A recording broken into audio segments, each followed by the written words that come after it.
Bluespecs beer reviews, and I'm gonna be doing two more beers from Clown Shoes tonight, and then I'll probably be done for a little while. I have an American Imperial Stout, which I'm gonna do right now, and then I have a Russian Imperial Stout from them. I took a break last night because Friday got pretty sloshed, so this is their Undead Party Crasher American Imperial Stout. It looks like here you have a green looking elf and some party crashers.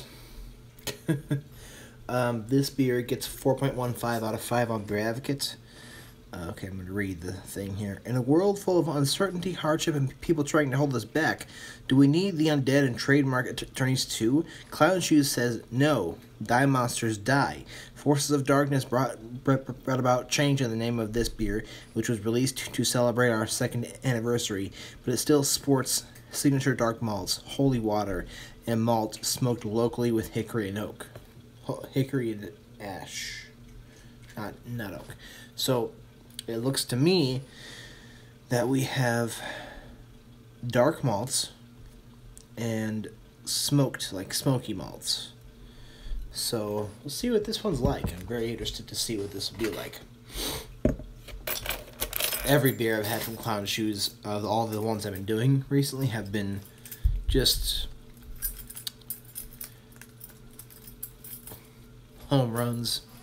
Balls knocked out of the park is what these have been. And this will be our next one that we do here. The Blake Cornelius Dragon. Alright. 10% alcohol by volume is what this is, so.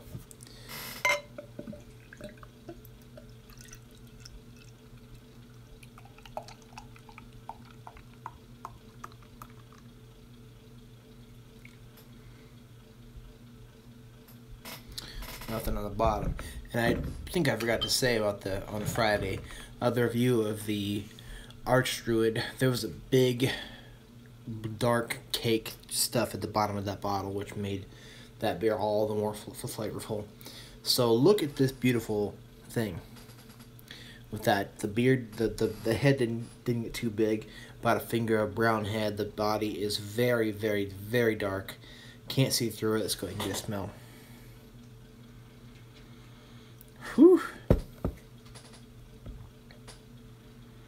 Smells like dark malts and smokiness. Smells like a Rauch beer from Germany, put in a stout pretty much. Like some stouts can be considered Rauch beers, but it's like there are some German beers that are called Rauch beers, so there's kind of stouts too. And Rauch in German is smoke. It smells really nice. Getting like an alcoholicness, which smells something like it could be like some sort of whiskey, but maybe that's just it doesn't say that, so it's probably just the alcohol in the beer itself. There's a bit of like a dark fruit here too.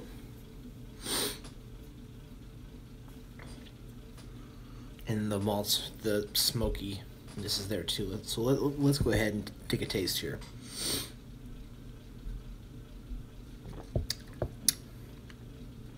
Whew.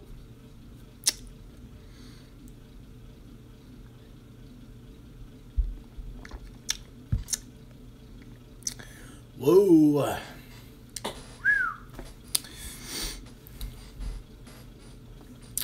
That's like blowing your hair back a little bit with flavor. Just like that whole everything just about this is just kind of blowing my hair back.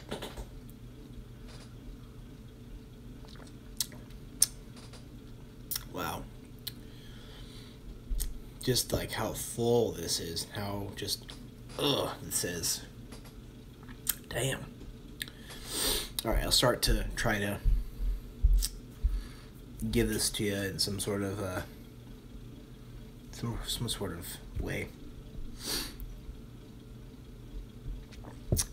So you have a lot of alcoholic, like there's no sting, but there's a good amount of Like, you can tell it's strong. You can tell it has some alcohol, and that makes you sort of think that it gives kind of that effect of a bourbon barrel aged beer, but without that woody kind of flavor.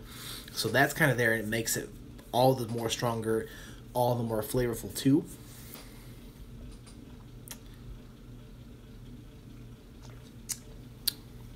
So you have roasted, almost like toasted burnt malts, and it's like that smokiness is there too.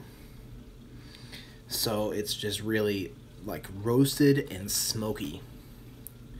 It's not really smoky. The smoky is more minimal, but the roasty, the toasty is there for sure.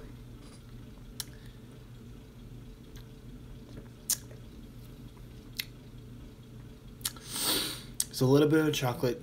I feel like there's maybe some coffee there, because there is some bitterness there too, but that it seems to be more of coffee. And there's like a bit of a this, like some stouts come to be more on the sweeter side of things, and some turn out to be more on the bitter side of things, the bitter and strong versus the sweet but also strong. This one has the bitterness of coffee, and it has the really nice flavors of the roasted and the smoky malts, and also a good amount of like a dark fruit maybe.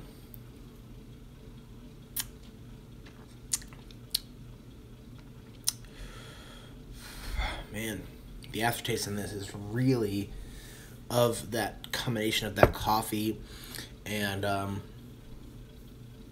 the roasted and smoky malts.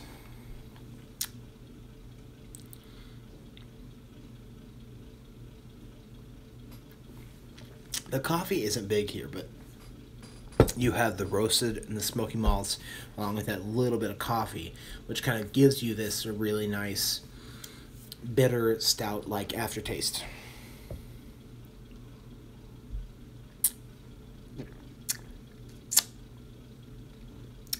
This is very good. It's different from any other stout that I've had. I don't think I've had a stout that's quite like this.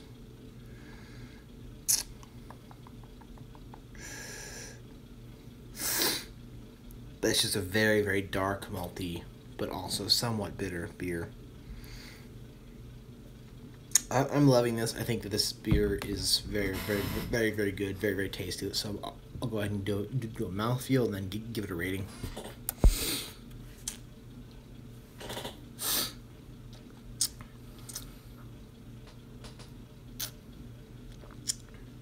So the feel is medium to heavy.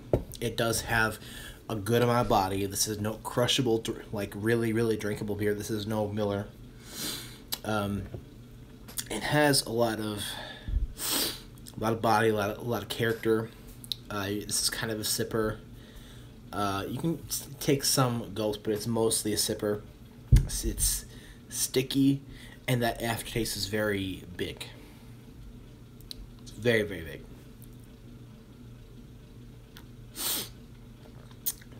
But this is fantastic. I think this beer is probably a solid A+. I mean, I should probably be conservative and stick with the A. But this is just really is fantastic, and I'm loving it. So I'm gonna go ahead and do. Oh yeah, I do beer reviews also. Beer reviews is kind of like the thing I do, and beer reviews take no time. All I have to do is crack the damn thing open, whereas philosophy stuff takes time. So that's kind of what I do when, I'm kind of preparing for stuff. This beer is, I'm going to go ahead and stick with my A+. I love this beer. If you get Clown Shoes in your area, I think this one is definitely one to pick up. Anyway, let me know your thoughts on the Undead Party Crasher or any other beer from Clown Shoes, and thank you very much for watching this live stream.